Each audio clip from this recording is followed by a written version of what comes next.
And as somebody who's managed several change initiatives throughout their career, what would you say has been some of the most challenging ones that you've managed? So one of my former places of employment was a major global banking and insurance firm, ING, and this was over a decade ago now, but it was a wonderful, complex change because the company was buying at that time banks and insurance companies around the world and integrating them into one brand. And it was really exciting times for the organization. We were trying to come together under one global, one ING. And so there was a lot of fun together working with marketing and internal communications to determine the brand positioning, to then determine how do we align the internal brand and culture to that global external brand, and then how do we customize that brand in each of the countries and geographies in which we worked to ensure that it was meaningful locally as well as globally.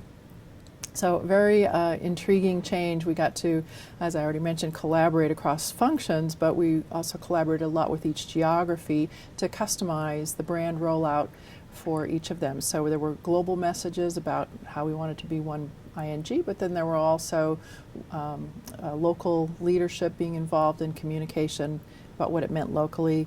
And then there was a change management component, of course, to that as well, and a lot of work with our leadership team in implementing it and with the local HR team. So it was really fun.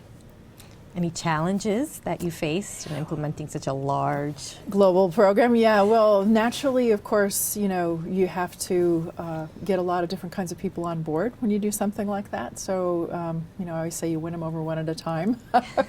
But, you know, absolutely critical, of course, is sponsorship at the very highest level. So you're not going to get anywhere without that. In this case, we had great sponsorship at that level, and then the challenge, I guess, you know, some of the challenges about, you know, translations, you know, making sure that you're able to get the message appropriately translated locally so that it's meaningful. That was a bit of a challenge. And I think, you know, everyone understands that things like this don't happen overnight, but one challenge is just spacing it out over time in a realistic way so that you have milestones and you can achieve those milestones over time. You can't snap your fingers and get 110,000 people to do something differently. So.